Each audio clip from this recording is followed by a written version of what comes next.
নমস্কাৰ সকলোকে স্বাগতম জনাইছো চেনেলটোৰ আৰু এটা নতুন ভিডিঅ'লৈ সো আমি গুৱাহাটী হাইকোৰ্টৰ জেডাবল এক্সামৰ বাবে যি জেনেৰেল নলেজৰ প্ৰিভিয়াছ ইয়াৰ কোৱেশ্চন ডিসকাস কৰি আছিলো তাৰে পাৰ্ট 9 লৈ আহিছো আৰু ইয়াৰ আগৰ 8টা পাৰ্ট যদি আপোনালোকে চোৱা নাই তেনেহলে প্লেলিষ্টৰ লিংকটো ডেসক্ৰিপচন বক্সত দিয়া আছে তাতে ক্লিক কৰি আপোনালোকে ইয়াৰ আগৰ পাৰ্ট কেইটা চাই ল'ব পাৰে আজিৰ ভিডিঅ'টো টোটাল 25টা কোৱেশ্চন দিয়া আছে আৰু আপোনালোকৰ বাবে শেষৰ এটা কোৱেশ্চন এডিট হোৱা আছে গতিকে ভিডিঅ'টো আপোনালোকে শেষলৈ চাব আৰু আজিৰ ভিডিঅ'টো 2014 চনৰ হাইকোৰ্টৰ এক্সামত এটা হৈ গৈছিল তাৰে কোৱেশ্চন বিলাক লোৱা হৈছে আৰু ইয়াৰ পিডিএফটো আপোনালোকে টেলিগ্ৰাম চেনেলটোত পাই যাব গতিকে টেলিগ্ৰাম চেনেলটো জয়েন হ'বৰ কাৰণে এই কিউআৰটো স্কেন কৰিব পাৰে নাইবা এই লিংকটো ডেসক্ৰিপচন বক্সত দিয়া আছে ইয়াতে ক্লিক কৰি আপোনালোকে জয়েন হ'ব পাৰে গতিকে বেছি পলম নকৰি আজিৰ ভিডিঅ'টো আমি আৰম্ভ কৰোঁ So, আজিৰ ভিডিঅ'টোৰ প্ৰথম প্ৰশ্নটো হৈছে question number 1 by what name river Brahmaputra is known in Tibet অৰ্থাৎ তিব্বতত ব্ৰহ্মপুত্ৰ নদীক কোনটো নামেৰে জনা যায় এই চাৰিটা অপচনৰ শুদ্ধ উত্তৰটো হ'ব অপচন সি সাংপো অৰ্থাৎ তিব্বতত ব্ৰহ্মপুত্ৰ নদীক কি নামেৰে জনা যায় সাংপো নামেৰে জনা যায় next question number 2 what is the capital of Arunachal প্ৰদেশৰ ৰাজধানীখনৰ নাম কি সুধিছিলে আমাক দিছপুৰ পাছিঘাট ইটানগৰ নে কোহিমা তো এই কোৱেশ্চন বিলাক 2014 চনৰ হাইকোৰ্টৰ এটা এক্সামত আহি গৈছিল আপোনালোকে ওয়েবসাইটত চেক কৰি চাব পাৰে তো অৰুণাচল প্ৰদেশৰ ৰাজধানীখনৰ নাম হৈছে অপচন সি ইটানগৰ তো উত্তৰ পূবৰ যিকেইখন ৰাজ্য আছে তাৰে প্ৰধানমন্ত্ৰী বিলাকৰ নাম কাৰেন্ট আৰু যিবিলাক ৰাজধানী আছে সেই বিলাকৰ নাম আপোনালোকে চাই থব Question number 3 to is the famous Sitwell Road connects Arunachal Pradesh with অৰ্থাৎ এই বিখ্যাত Stilwell ৰোডটোৱে অৰুণাচল প্ৰদেশক কিহৰ সৈতে সংযোগ কৰে কোনখন ঠাইৰ সৈতে সংযোগ কৰে নাগালেণ্ড বাৰ্মা আসাম নে তিব্বত অপচন বি টো হ'ব শুদ্ধ উত্তৰ বাৰ্মা অৰ্থাৎ এই Stilwell ৰোডটো বা Stilwell নামৰ এই পথটোৱে অৰুণাচল প্ৰদেশক বাৰ্মাৰ সৈতে সংযোগ কৰে Question number 4 to is which of the following state has an international border with Bangladesh নিম্নলিখিত কোনখন ৰাজ্যৰ বাংলাদেশৰ সৈতে আন্তঃৰাষ্ট্ৰীয় সীমা আছে তো ত্ৰিপুৰা সিকিম অৰুণাচল প্ৰদেশ নাগালেণ্ড কোন এই চাৰিখনৰ কোনটো শুদ্ধ হ'ব অপচন এ টো হ'ব শুদ্ধ উত্তৰ ত্ৰিপুৰা বাংলাদেশৰ সৈতে ত্ৰিপুৰা ৰাজ্যখনৰ আন্তঃৰাষ্ট্ৰীয় সীমা আছে বাকি সিকিমখনৰ নাই অৰুণাচল প্ৰদেশখনৰ নাই অৰুণাচল প্ৰদেশে চাইনাৰ সৈতে ইন্টাৰনেশ্যনেল বৰ্ডাৰ শেয়াৰ কৰে আৰু নাগালেণ্ডৰ লগত বাংলাদেশৰ সৈতে কোনো সীমা শেয়াৰ নকৰে Question number 2 is 5 which of the following countries is not a neighbor of India তোৰ কোনখন দেশ ভাৰতৰ চুবুৰীয়া নহয় Pakistan South Africa Nepal very easy question পাকিস্তানখন হয় চুবুৰীয়া ৰাষ্ট্ৰ নেপালখন নহয় মিয়ানমাৰখন নহয় সাউথ আফ্ৰিকাখন নহয় ভাৰতৰ চুবুৰীয়া ৰাষ্ট্ৰ নেক্সট কোৱেশ্চনটো হৈছে 6 which of the following is a famous boxer hailing from north east India উত্তৰ পূব ভাৰতৰ এগৰাকী বিখ্যাত বক্সাৰ কোন হয় মেৰী কম মাইক টাইসন বীৰেন্দ্ৰ সেহৱাগ নে বাইচুং ভুটিয়া এইটো ইজি কোৱেশ্চন মেৰী কম হৈছে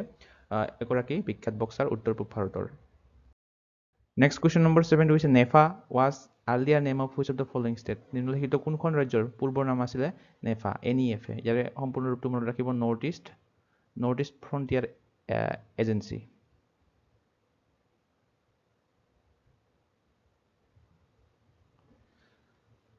অৰুণাচল প্ৰদেশৰ আগৰ নাম আছিল নেফা বা north eastern frontier agency next লৈ যাম when did Arunachal Pradesh become a separate state of the Republic of India Arunachal Pradesh আমি পঢ়িলো অলপ আগতে ইয়াৰ আগৰ নাম কি আছিল নেফা আছিল আগৰ নাম নৰ্থ ইষ্টাৰ্ণ ফ্ৰন্টিয়াৰ এজেন্সি তো কেতিয়া অৰুণাচল প্ৰদেশ নামেৰে এখন ভাৰত গণৰাজ্যৰ পৰা পৃথক ৰাজ্যত পৰিণত হৈছিল এই ৰাজ্যখনে ইয়াৰে অপচন এ টো হ'ব শুদ্ধ উত্তৰ 1987 1987 চনৰ 20 ফেব্ৰুৱাৰী তাৰিখে অৰুণাচল প্ৰদেশখন এখন সেপাৰেট ৰাজ্য হিচাপে পৰিগণিত হৈছিল Question number 9 to is which of the following is the easternmost state of India নিম্নলিখিত কোনখন ৰাজ্য ভাৰতৰ পূবতম ৰাজ্য আটাইতকৈ পূবত থকা ৰাজ্য তো অৰুণাচল প্ৰদেশ হ'ব শুদ্ধ উত্তৰ অৰুণাচল প্ৰদেশৰ ওপৰত ভালেকেইটা কোৱেশ্চন আহিছিল তো ইষ্টাৰ্ণমষ্ট আটাইতকৈ পূবত থকা ৰাজ্য ক'লে হ'ব ভাৰতৰ অৰুণাচল প্ৰদেশ আটাইতকৈ ৱেষ্টাৰ্ণমষ্ট আমাক যদি সোধে আটাইতকৈ পশ্চিমত থকা ৰাজ্য পশ্চিম দিশে থকা ৰাজ্যখন হ'ব গুজৰাট এইটো মনত ৰাখিব সাউথাৰ্ণমষ্ট যদি আমাক কয় দক্ষিণত থকা ৰাজ্য হলে হ'ব তামিলনাডু এইটো মনত ৰাখিব আৰু নৰ্থাৰ্ণমষ্ট আটাইতকৈ উত্তৰত থকা যদি আমাক সোধে তেনেহলে হ'ব হিমাচল প্ৰদেশ আৰু ইউনিয়ন টেৰিটৰি যদি কয় আটাইতকৈ উত্তৰত থকা কেন্দ্ৰীয় শাসিত অঞ্চল বুলি ক'লে হ'ব জম্মু এণ্ড কাশ্মীৰ। তো এই গোটেইকেইটা পইণ্ট আপোনালোকে মনত ৰাখিব। 10 নম্বৰ কুৱেশ্যনটো হৈছে which is the smallest in area amongst the north eastern state. উত্তৰ পূব ৰাজ্যসমূহৰ ভিতৰত আটাইতকৈ আয়তনৰ ক্ষেত্ৰত আটাইতকৈ সৰু ৰাজ্য কোনখন? ইয়াৰে অপশ্যন বিটো হ'ব শুদ্ধ উত্তৰ ছিকিম। ছিকিমখনৰ এৰিয়া আটাইতকৈ কম উত্তৰ পূব ৰাজ্যসমূহৰ ভিতৰত। ছিকিমৰ এৰিয়া হৈছে ৭,০৯৬ স্কুৱেৰ কিলোমিটাৰ। আৰু আটাইতকৈ আমাক লাৰ্জেষ্ট যদি সোধে আটাইতকৈ এৰিয়াৰ ক্ষেত্ৰত ডাঙৰ ৰাজ্যখন হ'ব অৰুণাচল প্ৰদেশ। অৰুণাচল প্ৰদেশৰ এৰিয়া হৈছে 83,743 স্কুৱেৰ কিলোমিটাৰ। এইটো মনত ৰাখিব। কুৱেশ্যন নম্বৰ 11টো হৈছে the 2014 FIFA football world cup was held in which country. 2014 চনৰ ফিফা বিশ্বকাপ কোনখন দেশত অনুষ্ঠিত হৈছিলে? তো কাৰেণ্ট এফেয়াৰ্ছৰ কুৱেশ্যন হিচাপে আহিছিল 2014 চনত অৰ্থাৎ কোনখন দেশত হৈছিলে ফিফা ৱৰ্ল্ড কাপ 2014 হৈছিলে? অপশ্যন বি ব্ৰাজিলত অনুষ্ঠিত হৈছিলে। আৰু উইনাৰ কোন আছিলে সেইটো মনত ৰাখিব। উইনাৰ আছিলে জাৰ্মানী। আৰু লাষ্ট যিটো ফিফা ৱৰ্ল্ড কাপ ফুটবল হৈ গৈছে 2022 চনত লাষ্ট হৈছে। তো এইটো আমাক সুধিব পাৰে এতিয়া যদি আহে আমাৰ 2025 চনত যদি এক্সামটো হয়। তো 2022 চনৰ ফিফা ৱৰ্ল্ড কাপ ক'ত হৈছিলে? কাটাৰত হৈছিলে। উইনাৰ আছিলে আৰ্জেণ্টিনা আৰু ৰানাৰ্ছ আপ আছিলে ফ্ৰান্স।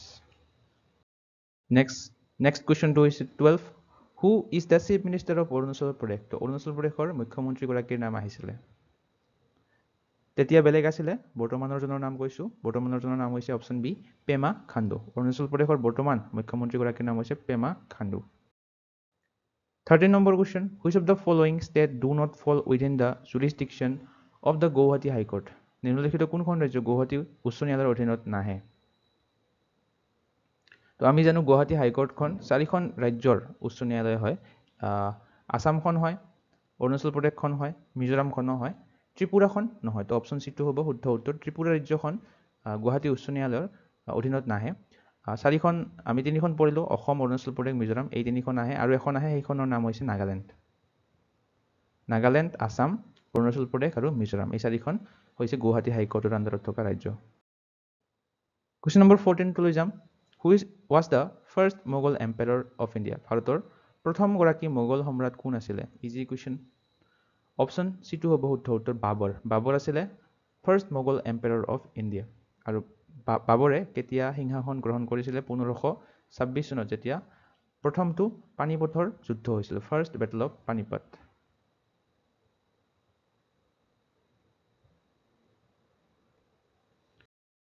নেক্সট কুৱেশ্যন লৈ যাম 15 which of the following is a folk dance of Arunachal Pradesh. তো অৰুণাচল প্ৰদেশৰ কোনটো এটা লোকনৃত্য হয় এই 4টা অপশ্যনৰ?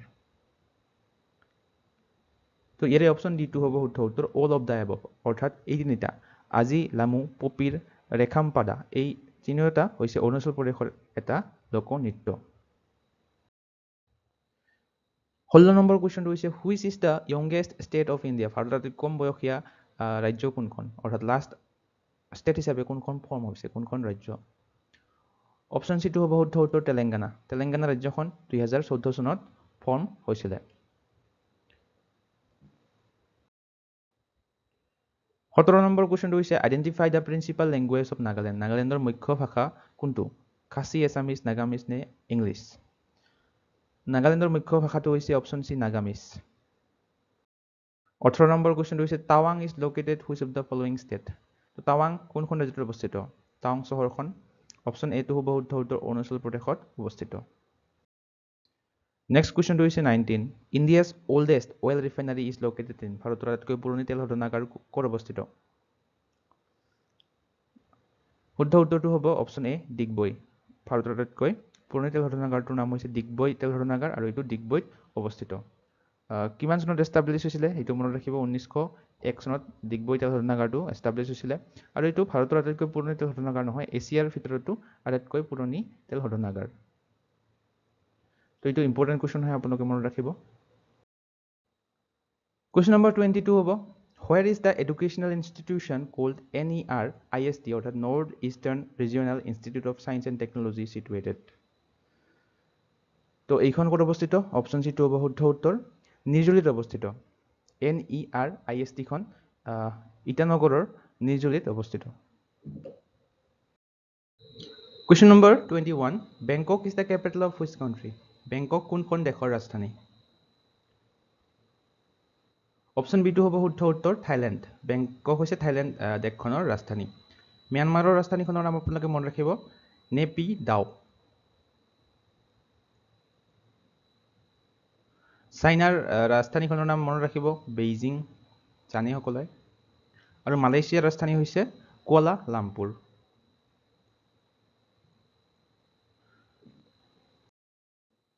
Question number 22. Adi is a tribe native to which of the following state? Adi এটা স্থানীয় জনগোষ্ঠী হয় কোনখন ৰাজ্যৰ? তো অৰুণাচল প্ৰদেশৰ হৈছে এটা জনগোষ্ঠী এই আদি নামৰ জনগোষ্ঠীটো। 24 number question. Which pass in Arunachal Pradesh connects India with Myanmar? Arunachal প্ৰদেশৰ কোনটো পাছ ভাৰতক ম্যানমাৰৰ সৈতে সংযোগ কৰে? অপশ্যন এটো হ'ব শুদ্ধ উত্তৰ পাংচাও পাছ। এই পাংচাও পাছ নামৰ পাছটোৰ জৰিয়তে ভাৰতে ম্যানমাৰৰ সৈতে সংযোগ হৈছে। 25 নম্বৰ কুৱেশ্যনটো হৈছে হোৱাট ডাজ দ্য মেঘালয়া মিন? মেঘালয় এই শব্দটোৰ অৰ্থ কি? শুদ্ধ উত্তৰ অপশ্যন চি টো হ'ব এডবে অফ ক্লাউডছ, মেঘৰ বাসস্থান, মেঘ আলয় যি কোৱা হয়। সো আজিৰ ভিডিওটোৰ কুৱেশ্যনটো হৈছে which of the following state has a border with China? অলপ আগতে আমি কৰিলোঁ, তো ভেৰি ইজি কুৱেশ্যন। নিম্নলিখিত কোনখন ৰাজ্যৰ সৈতে চীনৰ সীমান্ত আছে? কমেণ্ট কৰি জনাব উত্তৰটো জানে যদিও। তো এইকেইটা আছিলে আজিৰ ভিডিঅ'ৰ কুৱেশ্যন।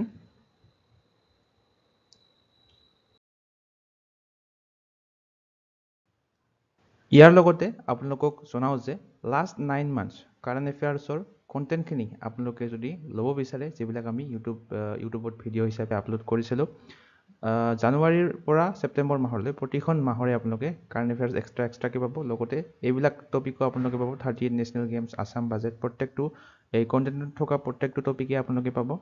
1500ৰো অধিক MCQ আছে বুকলেটখনত, য'ত আছাম, নেশ্যনেল, ইণ্টাৰনেশ্যনেল গোটেইখিনি কভাৰ কৰা হৈছে। ইম্পৰ্টেণ্ট আৰু হাইলাইটেড যিখিনি টপিক আছে সেইখিনি কুৱেশ্যনবিলাক MCQ ফৰ্মেটত দিয়া আছে, আৰু যিবিলাক ৰিলেটেড পইণ্ট আছে সেইবিলাকো এটাচ কৰি দিয়া আছে ইয়াৰ লগে লগে।